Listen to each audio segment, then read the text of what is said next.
9 experienced hikers. A frozen mountain. A tent ripped open from the inside. They fled into the darkness barefoot, half naked, in temperatures that could kill within minutes. And whatever they were running from, was never found. This is the Dyatlov Pass Incident. And 67 years later, not a single investigation on Earth has been able to fully explain what happened that night. To understand what happened on that mountain, you first need to understand who these people were, because they were not amateurs. They were not thrill seekers who wandered into something beyond their ability. They were among the most prepared outdoor expeditioners in the entire Soviet Union. It was January 23, 1959. Deep inside the Soviet Union, in the industrial city of Sverdlovsk, the city we now call Ekaterinburg, 10 young people boarded a train heading north. The further north that train traveled, the more the world outside the window emptied of everything recognizable. Cities gave way to towns. Towns gave way to villages. Villages gave way to frozen forest and silence that stretched for hundreds of kilometers in every direction. Their leader was Igor Alexeyevich Dyatlov, 23 years old. A radio engineering student at the Ural Polytechnical Institute. And by every account, one of the most capable expedition leaders of his generation. This wasn't a casual trip. This was a Grade 3 expedition, the highest difficulty classification that existed in the Soviet Union at the time. Only elite, certified mountaineers could attempt it. Dyatlov had done it before. He knew exactly what he was walking into. The group he assembled was a reflection of him. 8 men and 2 women. Most of them classmates and close friends who had spent years trekking together across frozen landscapes that most people never see in their entire lives. The oldest member was Semyon Zolotaryov, 37 years old, a certified sports instructor and experienced mountaineer who had been added to the group almost at the last minute. The rest ranged from 20 to 23 years old. Young, strong, and deeply experienced in exactly the kind of terrain they were about to enter. Their destination was Gora-o-Torton, a remote peak in the northern Ural mountain range, approximately 300 kilometers from the nearest city. A route that would take them across frozen rivers, through untouched wilderness, and over a mountain pass called Kholat Syakhl. In the language of the local Mansi people, the indigenous people of this part of the Urals, Kholat Syakhl translates to one thing: dead mountain. Nobody in the group paid much attention to the name. They were trained. They were prepared. They had faced difficult conditions before and come home. But some things, you cannot prepare for. And some mountains keep their secrets. On January 25th, the group arrived in Ivdel, a small provincial town at the edge of the northern wilderness. From there, a truck carried them further north to Vizhai. The last inhabited settlement before true wilderness began. The last warm lights. The last buildings. The last contact with the world they all lived in. On January 27th, they started walking. And they documented almost everything. 5 cameras were carried on that expedition, and the film from those cameras was recovered later, still loaded, still intact, giving investigators a rare window into the final days of 9 people who never came home. What those photographs show is remarkable for what they don't show. There is no fear in them. No tension. No sign that anything is wrong. They show people laughing, setting up tents in the snow, cooking over fires, playing cards, building snow caves and grinning at the camera while half buried. They show 9 young people doing exactly what they had trained for, in the environment they loved, surrounded by the friends they trusted most. They even produced a small handwritten camp newspaper during the journey, which they titled The Evening O'Torton.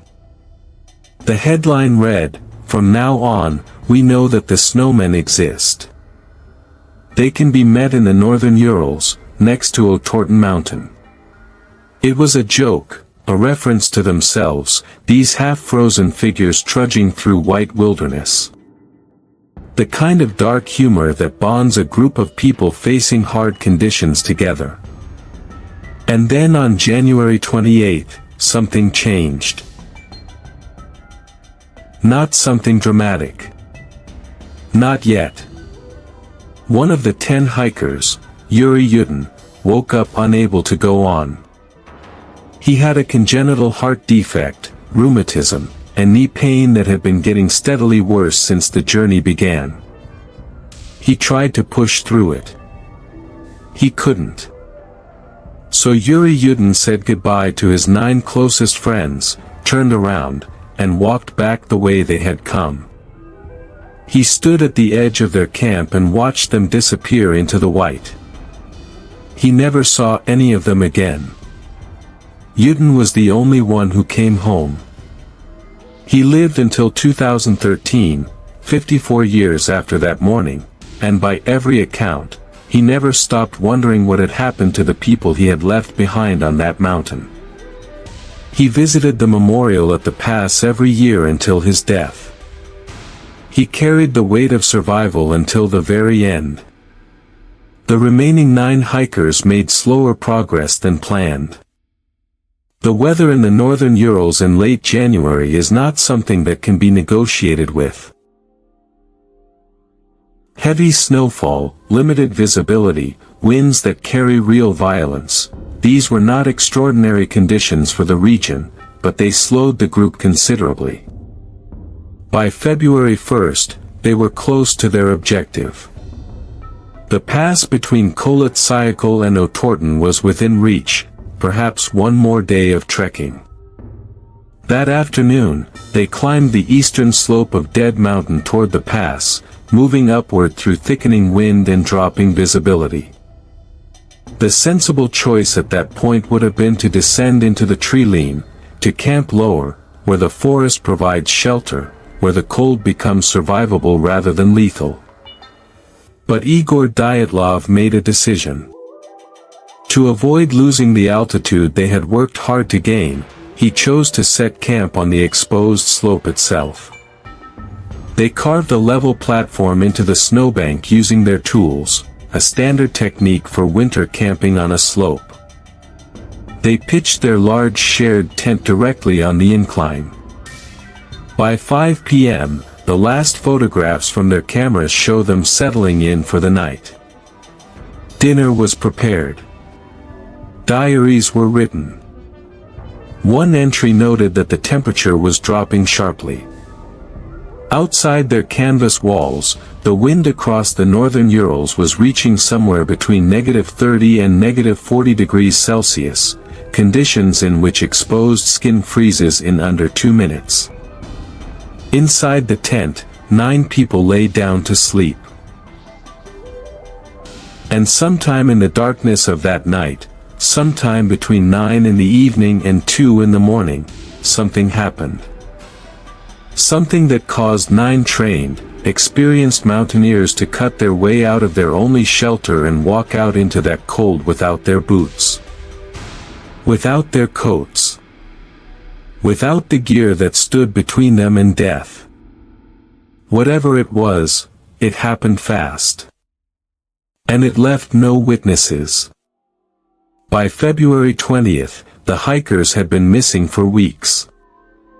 They were supposed to have sent a telegram to their sports club confirming their return, but no telegram ever came. Search parties were organized. Students. Volunteers. Eventually military personnel. They combed the route, and on February 26, a search team finally reached the slope of Kolat. From a distance, they could see the tent. Still standing, or half standing.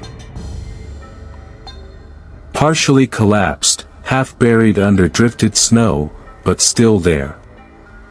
As they got closer, the scene became harder to read. The tent hadn't been destroyed by wind. It hadn't been torn apart by an animal.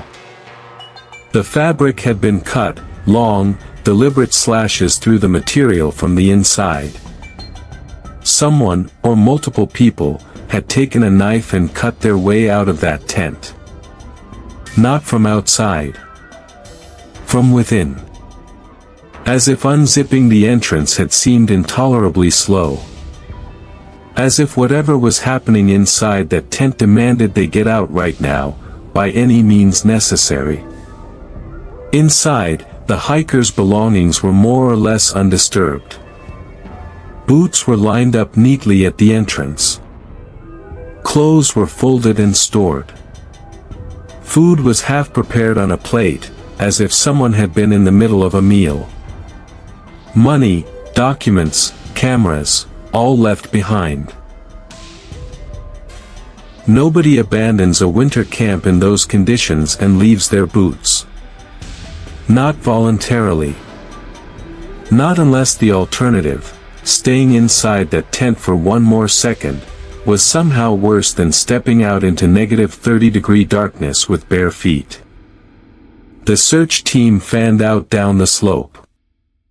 And that was when this case stopped being a missing persons search, and became something that Soviet investigators would spend months trying to comprehend. Before they found the bodies, they found the footprints. 9 sets of them, pressed into the hard crust of snow leading away from the tent and moving down the slope toward the distant tree line. The investigators studied them closely, and what they found was immediately unsettling. Some of the footprints were bare feet. Some showed only socks.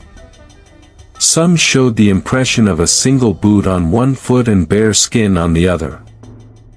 These people had left the tent without dressing, without even pausing to pull on the boots that were sitting right there at the entrance.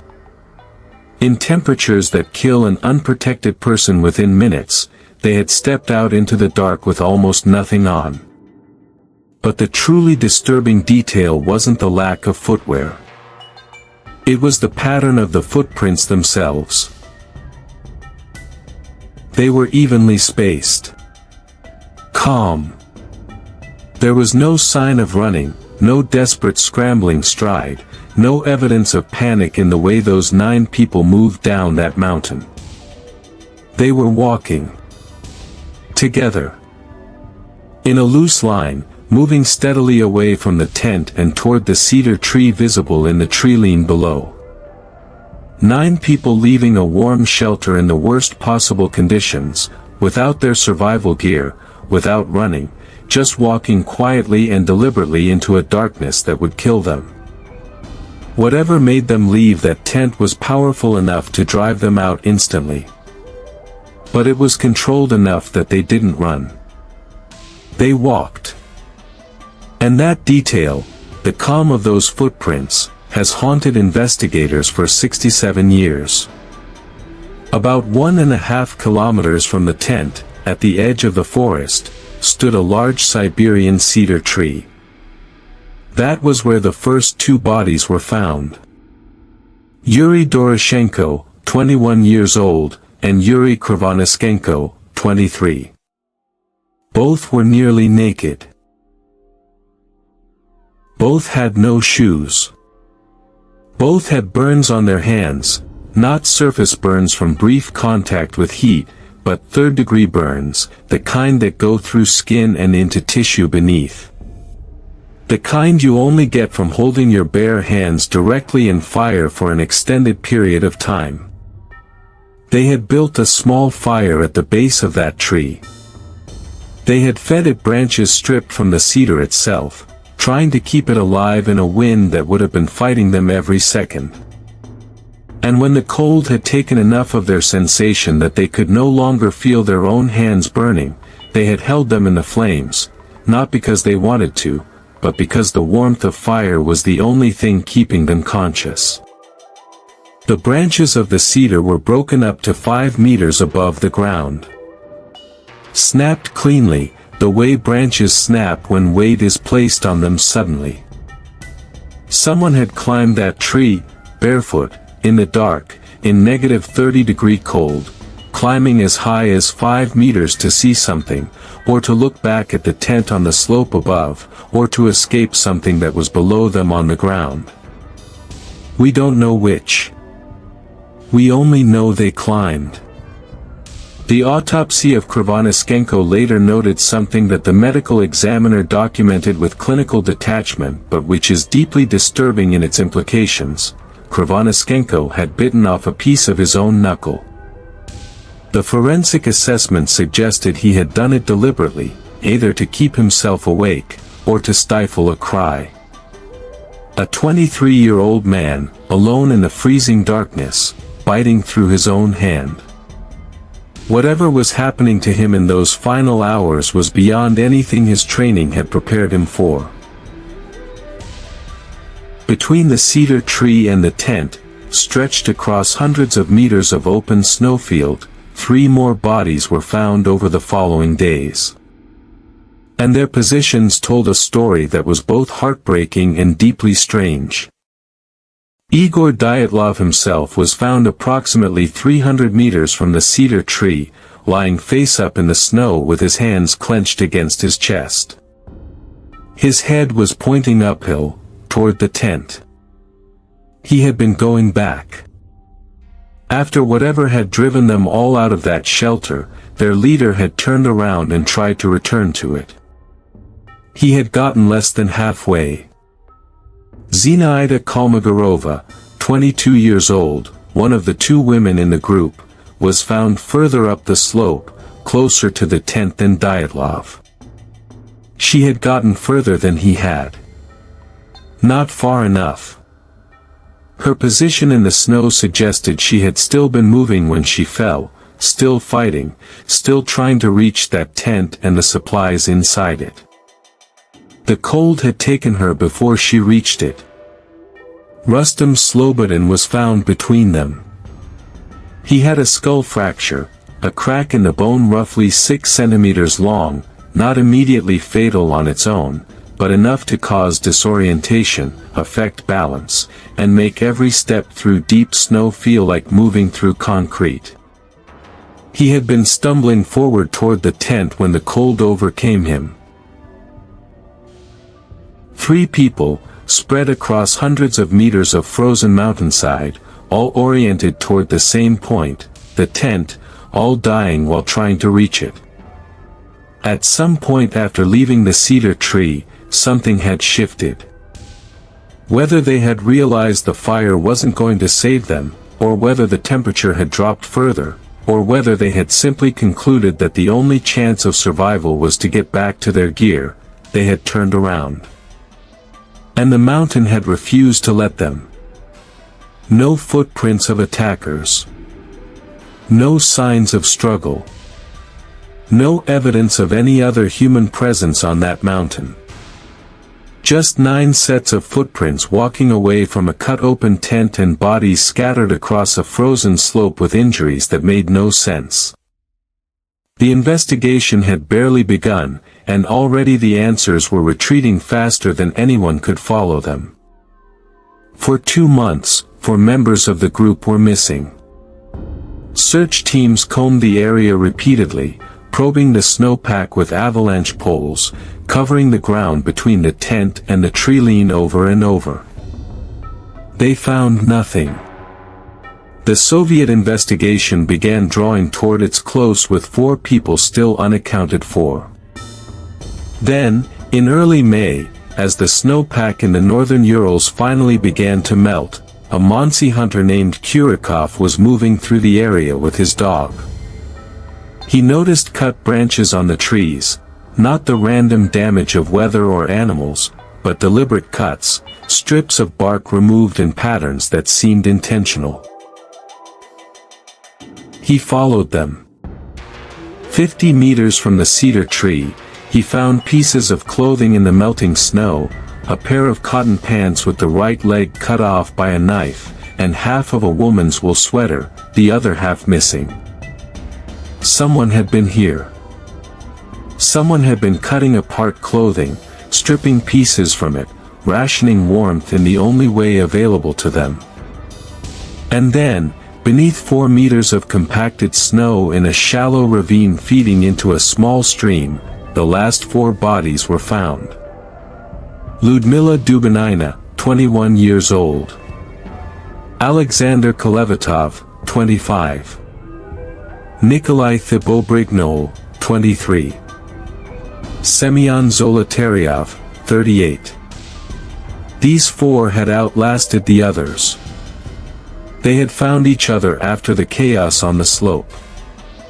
They had stripped clothing from the 2 bodies at the cedar tree, taking Krivonischenko's pants, cutting them apart, wrapping strips of fabric around Dubinina's bare feet. They had dug a snow shelter in the ravine, a crude but deliberate den, the kind of emergency construction that takes effort and focus and at least some presence of mind. They had done everything right. They had fought to the very last. But when forensic pathologist Boris Vozrozdeny examined their bodies on May 9, 1959, what he found changed the nature of this case permanently. Vozrozdeny's name in Russian means, the reborn. It is a profoundly ironic name for the man who spent weeks documenting the ways in which 9 people had been destroyed. His findings on the 4 ravine victims were unlike anything in his experience. Nikolai Thibault-Brignol had a massive depressed skull fracture, 6 by 8 centimeters of crushed bone, with fragments driven inward into the brain tissue. The external skin of his scalp was completely intact. No cuts, no abrasions, nothing. Whatever had broken his skull from the outside had done it without leaving a single mark on the surface. Semyon Zolotaryov had 5 fractured ribs on his right side and 2 on his left. His chest had been effectively destroyed, collapsed inward, lungs compressed, heart damaged, internal hemorrhaging throughout the thoracic cavity. His skin showed no corresponding wounds. No bruising. No marks. Lyudmila Dubinina's injuries were the most severe of all. 4 ribs fractured on her right side, 7 on her left, bilateral, symmetrical, as if enormous pressure had been applied to both sides of her chest simultaneously.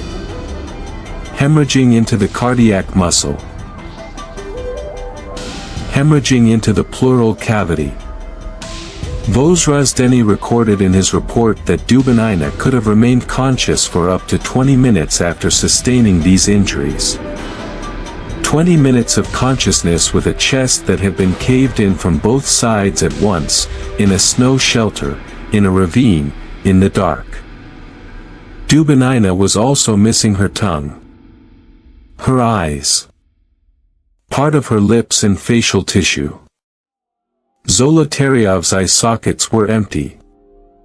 Kolevatov was missing his eyebrows, and his neck had been deformed.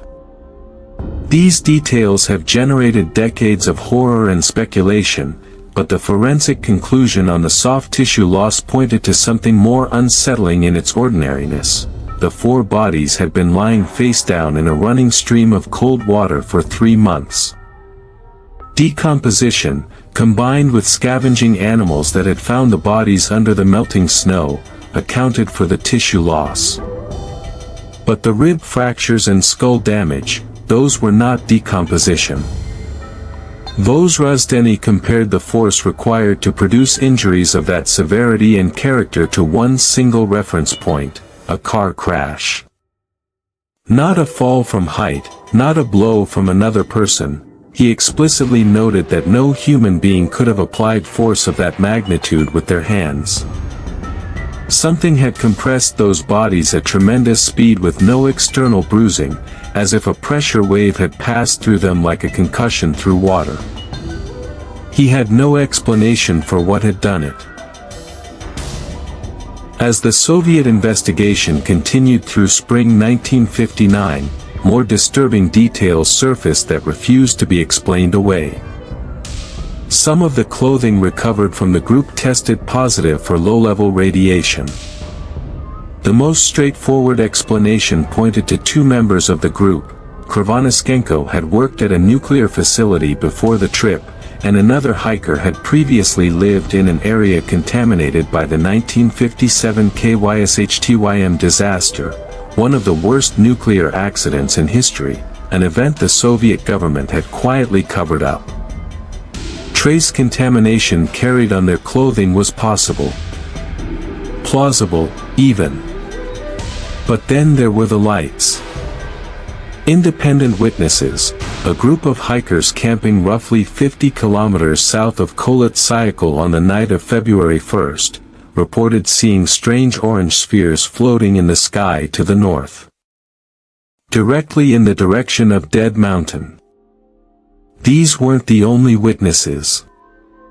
Over the following weeks, similar glowing orbs were reported by multiple independent observers across the region, including members of the Meteorological Service and military personnel, throughout February and March of 1959. The sightings were noted. And then they were not noted. The 1959 investigation made no reference to them. Lead investigator Lev Ivanov filed his final report in May 1959 and closed the case. His official conclusion was brief and remarkable in its deliberate vagueness. The hikers had died as a result of a compelling natural force. No further detail. No specification of what that force was or how it had produced the injuries documented in the autopsies.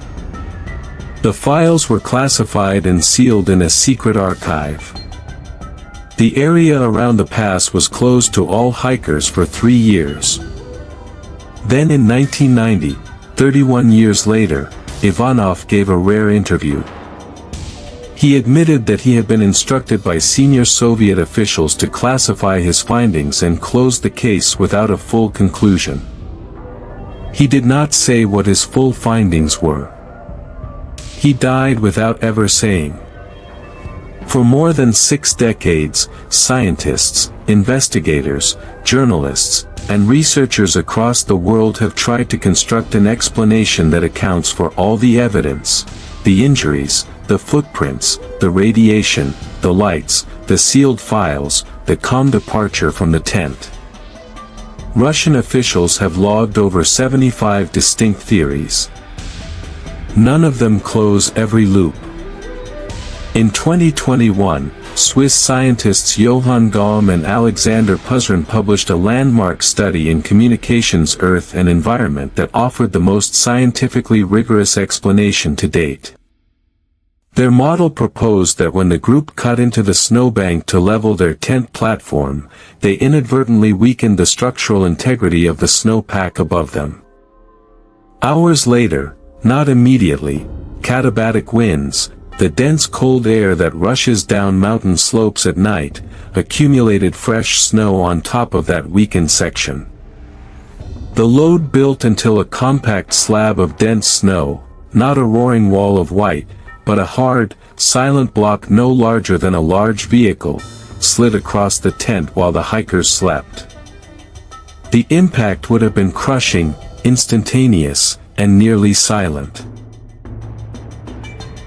It would explain the internal injuries with no external bruising, because dense snow at speed behaves like a pressure wave, transferring enormous force through the body without leaving surface marks. It would explain why they cut the tent rather than unzipped it. The entrance would have been buried. And it would explain the calm footprints, because after a snow collapse, the textbook survival response is exactly what they did: get clear of the slope immediately and move to lower ground. Russia officially adopted the avalanche explanation in 2020. Most avalanche scientists today consider it the most defensible answer. But critics remain. The slope angle at the campsite, somewhere between 16 and 23 degrees, is below the threshold typically required for a slab avalanche. The rescue team that arrived 26 days later found no obvious signs of snow displacement or avalanche debris. And the slab theory still struggles to account for everything: the lights, the radiation, the sealed files, the investigator who was ordered to classify his findings. There is another theory that has never fully gone away. Under specific topographical and wind conditions, airflow over and through mountain terrain can generate infrasound, vibrations at frequencies below the threshold of human hearing. Documented studies on infrasound exposure in humans record effects including sudden overwhelming dread, nausea, severe disorientation, visual disturbances, and an uncontrollable compulsion to flee an enclosed space. The katabatic winds of the northern Urals, channeled through the specific geography of Kolat-Syakul's leeward slope, could theoretically generate exactly this kind of invisible pressure. It would explain why 9 rational, trained people cut their way out of their tent and walked into fatal cold without appearing to be in visible panic. Infrasound-induced fear operates below conscious awareness. You don't know you're afraid of nothing. You just need to leave, right now, by any means necessary. And reportedly, among the documents reviewed from a classified Soviet archive in early 2026, there was a 1959 internal memo asking directly whether the mountain's leeward slope could generate acoustic pressure capable of inducing panic response in humans.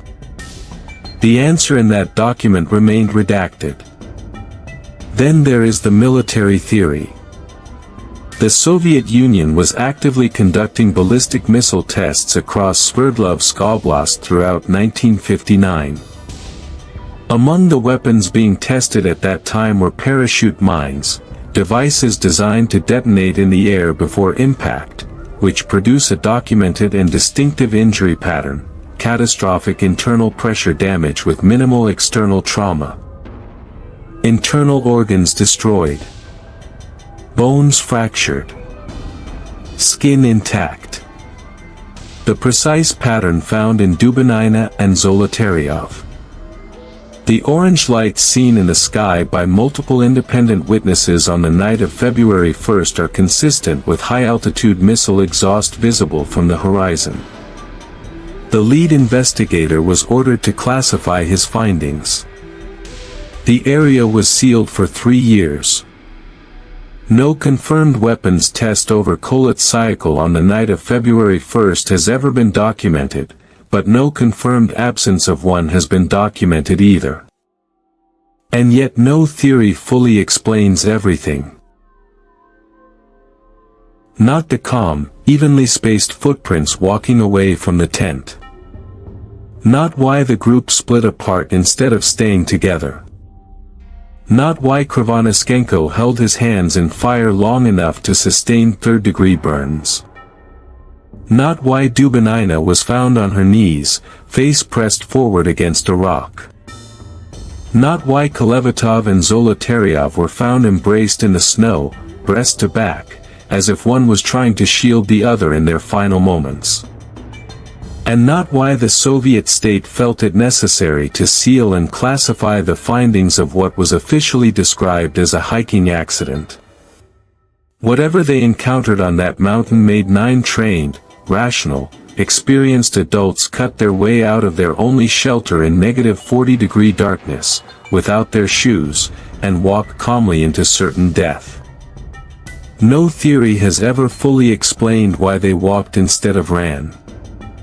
No theory has ever fully explained what Lev Ivanov found in 1959 that required the Soviet state to seal it from public view for over 30 years. Based on everything recovered, the footprints, the body positions, the autopsy findings, the camera film, the diary entries. This is the most complete reconstruction that the evidence supports. Sometime in the night of February 1st, something occurred inside or near that tent that made staying impossible. Whether a slab of snow shifted and pressed down on sleeping bodies in the dark, or whether a pressure wave of sound moved through the mountain and triggered something in their nervous systems that they couldn't override, or whether something else entirely occurred on that slope, we don't know. What we know is that 9 people responded immediately. They cut the tent. They came out. They began moving down the mountain together, in a loose line, walking. At the cedar tree, the group began to fragment. Doroshenko and Krivonischenko stayed at the tree and built a fire, attempting to generate enough warmth to survive until morning. At some point, Dyatlov, Kolmogorova, and Slobodin turned back toward the tent. Whether they believed the danger had passed, or whether they had concluded that survival without their gear was impossible, we don't know. Slobodin, already disoriented from his skull injury, fell and did not get up. Dyatlov made it 300 meters from the cedar before the cold took him. Kolmogorova was found higher on the slope than the others, still moving when she fell. At the cedar tree, Doroshenko and Krivonischenko burned their hands trying to keep the fire alive, climbed the tree to see what they could see, and died beneath it. In the ravine, the 4 survivors showed the most sustained will to survive of anyone in the group. They took clothing from the 2 bodies at the cedar. They dug a snow shelter. They shared what warmth they had. They organized. They tried. Thibaut Brignol, with bone fragments in his brain, likely lost consciousness first. Dubinina lasted longer, 20 minutes of consciousness, perhaps, after whatever compressed her chest had done its work, pressed forward against the rock of the ravine in a position that looks like someone forced to kneel. Zolotaryov and Kolevatov were the last. Found embraced in the snow, one wrapped around the other. The last 2 people alive on Dead Mountain, holding each other in the dark until there was nothing left to hold. The pass was named Dyatlov Pass in memory of the expedition's leader. A memorial stands near the site today. The Dyatlov Foundation, headquartered in Ekaterinburg, continues to push the Russian government for complete transparency, arguing that the case was never properly closed, that the 1959 investigation was politically managed, and that what happened on that mountain has never been fully told. In early 2026, a cache of classified Soviet-era KGB documents reportedly leaked from a Ekaterinburg archive. Among them was a 1959 incident report marked strictly secret. The documents appear to confirm that questions were asked at the highest levels of Soviet state intelligence, questions about infrasound, about the mountain's acoustics, about what could have driven a group of trained mountaineers out of their tent, questions that were never meant to be answered publicly. Those answers remain redacted. 67 years later, 9 people went into those mountains. Skilled, experienced, prepared, and alive with the kind of confidence that comes from years of facing hard conditions and coming through them. They wrote jokes in their camp newspaper. They photographed each other laughing in the snow. On the last full day any of them was alive, they pitched their tent, ate dinner, and wrote in their diaries. Normal things. Human things. And then the night came. They were not reckless. They were not naive. They were not unprepared. They were 9 of the best trained mountaineers of their generation, and whatever happened to them on that slope was something their training, their experience, and their collective judgment could not save them from. Forensic science has struggled for 67 years to fully explain their injuries. For separate official investigations have not produced a conclusion that accounts for every detail. Only one person ever came home. Because his knees hurt. Because a body that had been quietly failing him since birth made it impossible to continue on January 28th. Yuri Yudin spent 54 years living with that. He visited the memorial every year. He said, in interviews late in his life, that he didn't need to know what happened in order to make peace with it. He just wished he could tell them that he had thought about them every day. That he had not forgotten. That whatever had happened on that mountain, they had not been alone in the sense that mattered. He never could tell them. He never knew what to say. Whatever happened on the slope of Kholat Syakhl on the night of February 1st, 1959, it left footprints in the snow. It left bodies on a mountainside. It left questions in sealed Soviet archives and fractured families and a past named after a 23-year-old engineering student who led his friends somewhere they never came back from. It didn't leave answers. It didn't leave witnesses. It just left. And the mountain stands there still. Cold. Silent. Unnamed in the hearts of 9 people who walked into it one January morning and never walked out again.